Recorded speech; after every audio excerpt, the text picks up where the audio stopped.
All right, man. Check this out. Happy holidays, everybody.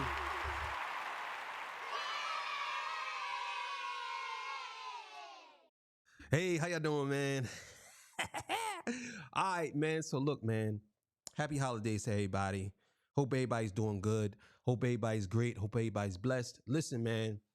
Today, go get yourself a nice meal. You know what I'm saying? Get yourself a nice couple of pieces of barbecue chicken and some you know, some steak off the grill. Steak off the grill is actually the best steak ever. You know what I'm saying? I'm just gonna be honest with you, with some nice butter and garlic mixed. Yeah, man. Make sure you go get that, man, and don't be eating too much. And go to the gym on Monday because you already know if you out here eating all crazy and then you don't go to the gym Monday, you're gonna feel guilty. So look, man. All right, man. Today's episode, this battle got Drake actually looking bad, his lawsuit looking bad. And we're going to talk about that. Before we get into that, I got to get a legendary spill. This is Torture Talk. If you like the content, please consider subscribing. If you're new here, let me work for your subscription today. All the beautiful, single, sexy ladies, put one in the chat. All the fellas, y'all know where to find the ones at. Just don't harass them. I don't sell no merch, but I do have content absolutely free. But if you want to leave a donation, link is right here. Cash App, no more PayPal. They call me the Hidden Gem. 1,300 subscribers, over 13, 14, 15, 16, 17,000. Yes, I am the King of the North. Let me know what kingdom you are from. Look, I want to say this. I'm gonna be purchasing a new crown, and this crown is gonna get retired. It might look the same though, but it's all battered and bruised. You see some of the thorns are missing, and the jewels is missing. This jewel is missing, and the little boy, he ripped the inside out. You know what I'm saying? So we're gonna get a new crown, baby. You know what I'm saying? But for right now, this is the one. So let's go, man. Let's go. All right, this comes courtesy of the Ville. Shout out to the Ville. You know what I'm saying? Make sure y'all see his Cash App up there. Make sure y'all go and donate to his channel and subscribe. All right, man, let's get it. What's going on, y'all? Like, comment, subscribe if you haven't done so already. If you'd like to donate to the channel, the Cash App's at the top right corner of the video. But let's get into it, man, because I've been doing live streams with Jalopy. We've been going back and forth with the rap battle, having a discussion. And we were talking about how the rap battle could go hand in hand with this Drake UMG lawsuit. So there's two things taking place right now that go hand in hand with each other. One of them is going to be the UMG lawsuit that involves Drake, Drake suing UMG over the Not Like Us record. And the other situation is going to have to do with the rap battle that we've been talking about for the better part of the past 2 weeks. Now, in the course of time, since 2025 had started back in January, when Joey Badass had dropped the rulers back, this is where everything had started. Joey Badass started taking shots at the West Coast, started taking shots at Kendrick Lamar, and the West responded. Everybody from the West Coast felt some type of way about that, and they responded the way that they did. And for the most part, we got some great music out of it. Daylight had dropped end credits, which people are saying is the conclusion of the battle, even though some people like YG had recently dropped a song taking aim at Joey. Nonetheless, this battle has sort of been an ongoing thing. But in hindsight, Yeah, I actually, when I go on my OT, I'm gonna do a full breakdown of that rap because I listened to it and I don't want to just do a reaction to it. I actually want to break down his bars because I think that song is very important, and I want to talk about that. But also too, YG definitely did come out with something. I might react to that, and this is a good thing for hip hop. I got to salute Joey Badass for actually putting the battery in everybody's back. I thought that was a good thing, and me personally, like I said, I have Daylight winning the whole thing. I think Daylight had the most and the best music out of all of them to me. And I was excited to listen to his stuff. I think Joey's stuff was more of a reaction for me. You know what I'm saying? But this is not what this is about. But we're gonna get into that in another video. Trust me, I got a lot to say. So let's go. these two things have been happening at the same time. And what I find so interesting and why I think they go hand in hand is because Drake is going to court against UMG in a lawsuit in regards to a rap battle. We have Joey Badass from the East Coast, a lot of other prominent figures in the East Coast, a lot of other prominent figures in the West Coast going at it with each other, going back to back, dropping diss tracks. And they're saying the most disrespectful stuff, whether it be Daylight, Rayvon, Joey, take your pick, bro, Kai Cash, Reason, whoever, Hit a J3, no matter who you want to bring up, they've gotten very disrespectful. And what's crazy is that the beef with Drake and Kendrick Lamar was how all of this came about anyways. Joey had targeted the West Coast and Kendrick Lamar because of the success that they had, Kendrick and the West, after beating Drake in one of the biggest rap battles of this decade, of the past 2 decades probably. Joey steps in. And the crazy thing is, I think that since people see where this battle went, I think a lot of people felt like well, if this battle can go this way, then maybe I can spark something up and it can continue that fuel from that battle. Um, I don't know if it would live. I don't think any battle would ever live up to the hype of Kendrick and Drake. Maybe years from now, but I definitely think that for people to say, because I see people online saying that Drake, he's still streaming the most on Spotify. Okay, but let's be clear here. His career took an absolute hit. It's not, you can't get around that. But that's another story.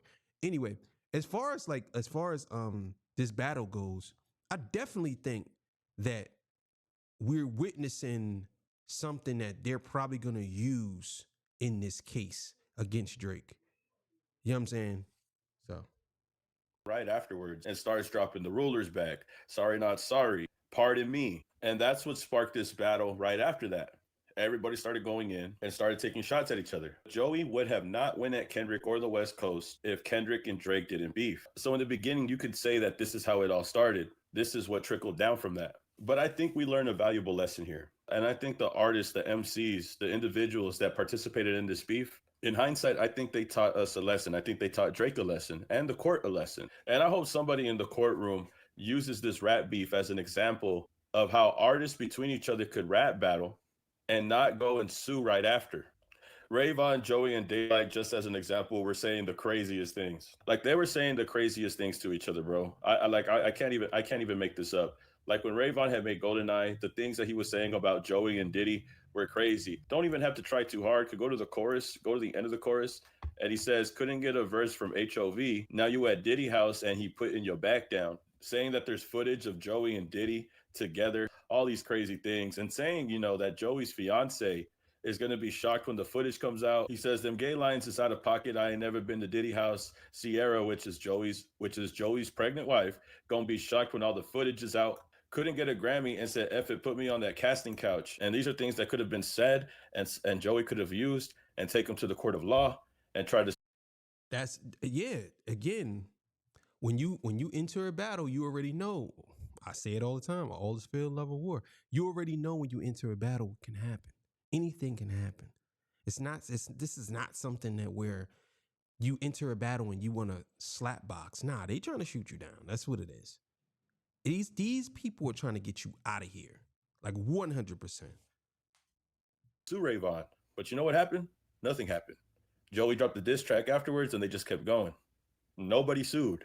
Even looking at the lyrics from Ayo by Daylight, it gets very gory here. It gets very gruesome here at the end. When you read about how he goes into Joey's front door of his home unannounced, where Joey's pregnant wife answers the door, you hear a sword slashing sound, which probably means that he probably, you know what I mean? Now I'm unstoppable while I'm walking all in your yard. Why kick the door? I just rang the doorbell with a smile. Girl pregnant opened the door. Yeah, it's been a while. Is Joey here? Yeah, he's in the back. Come in. Soon as she turned around, sword slash sound, which we could probably use our imagination at this point.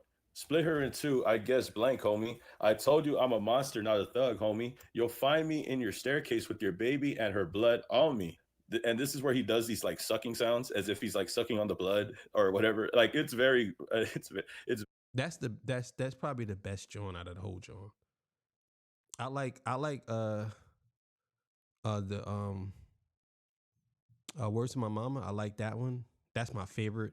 Actually, no, the other one's my favorite. I think he deleted the one that's my favorite. But this one here, yeah, this is the one. Very gruesome.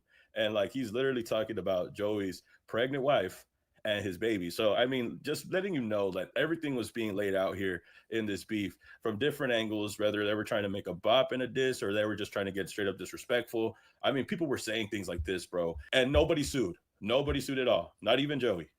And even using Joey as an example for Crash Dummy, you could even use these lyrics that he says in the third verse, which is very important when it comes to the Drake and UMG lawsuit. He says, time to show the world who I am. I've been a man. I'm loaded up. My clip on jam might spin again. I'm taking all the shots. They say I opened up Pandora's box. I'm breaking all the locks and all the gates they trying to key. Barking over, know I got faith in God that I had to reach. Keep thinking shit sweet when it comes to beef. Let my teeth sink. Kicking up dust because my guy's really street. Guys better rethink. I don't throw subs, I throw torpedoes at heat seek, which at this point UMG and Drake have both had brought up in their cases. how gun talk and threats could be used as hyperbole, and rap lyrics shouldn't be taken literal because it goes against the First Amendment.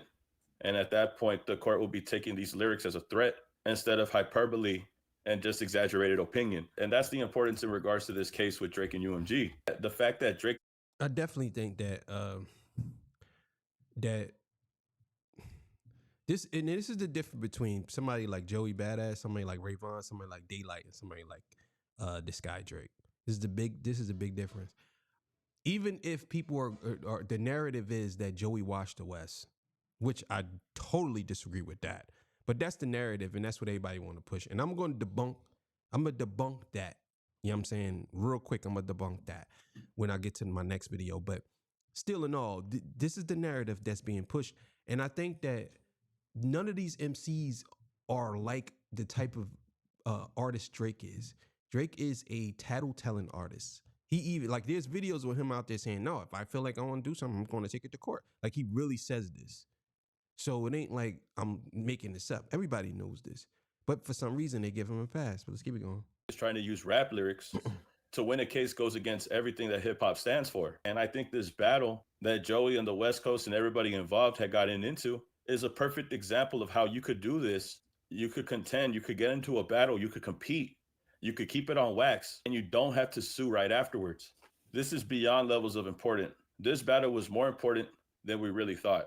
I wouldn't be surprised if somebody had brought this battle up in court. As the lawsuit is going on, at the same time, these artists are battling it out, and nobody had filed a complaint. Nobody had submitted a lawsuit. Nobody did any of that. They just kept it on wax and they kept it pushing, bro.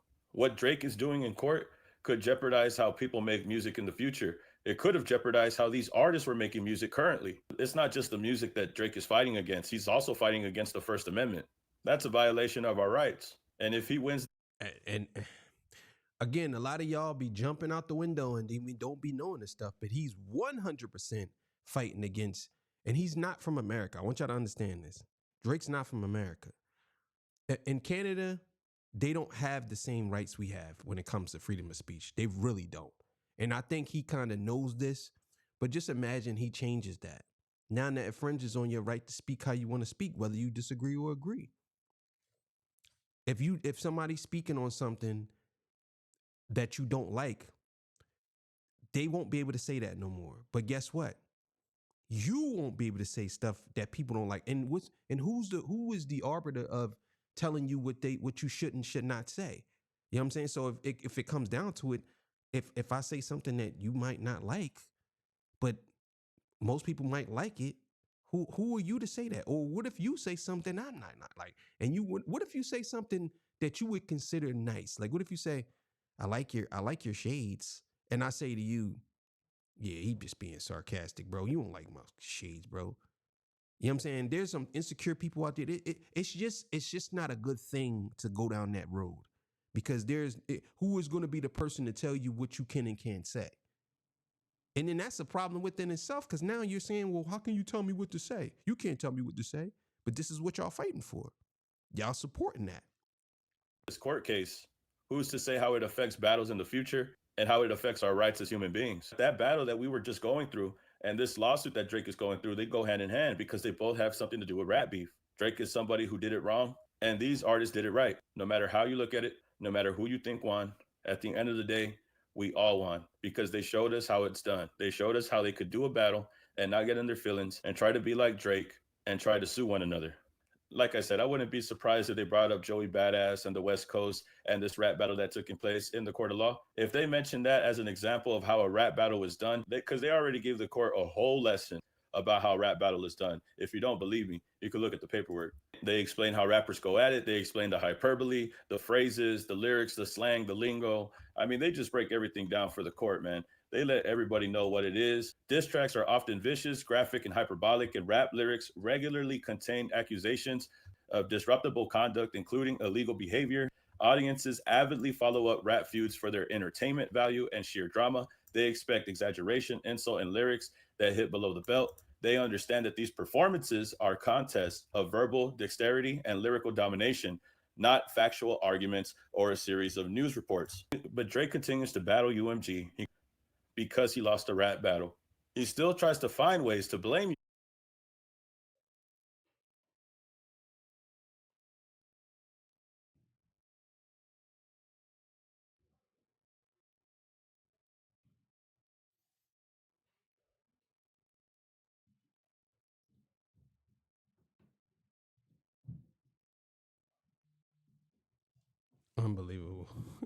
I'm just trying to figure out something. UMG for a battle that he lost against Kendrick Lamar, not his label. And at the end of the day, if you're going to get in a rap battle, you should not submit a lawsuit right afterwards because you lost. And no matter who you think won with Joey, Daylight, and Rayvon, at the end of the day, they all won because they all refused to do what Drake did. Because they all stayed true to the sport of hip hop, to the elements of rap beef, and didn't try to complain to a judge, and didn't try to go against our rights and try to police rap lyrics right after a L. I think Drake. That's true. That's true. That's true. He ain't tell no lie. But I definitely think that this whole thing here, when it comes down to it, with Drake and UMG and him going after them, I think that he, like, in my opinion, Drake ran out of ideas. I know he's got an album coming out because now he's starting to promote it. Iceman, I know it. But I think that, me personally, I think Kendrick is not done with Drake. And I think that Kendrick is waiting for Drake to do something. Because I think Kendrick knows.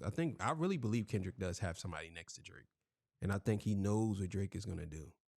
I think he do. This is why I kind of like, if you think about all of these videos, that they kind of similar and stuff like that. And then Kendrick saying things and doing things. So I think that they know, you know what I'm saying? Something's up. But either way, man, shout out to all of the dudes that participate in the battle. I thought that was phenomenal. You know what I'm saying? Barmageddon, that's what they call it. May is Barmageddon, you know what I'm saying? So shout out to y'all too for joining me. Happy holidays to y'all. I'll see y'all on the next one, man. Peace. Bye.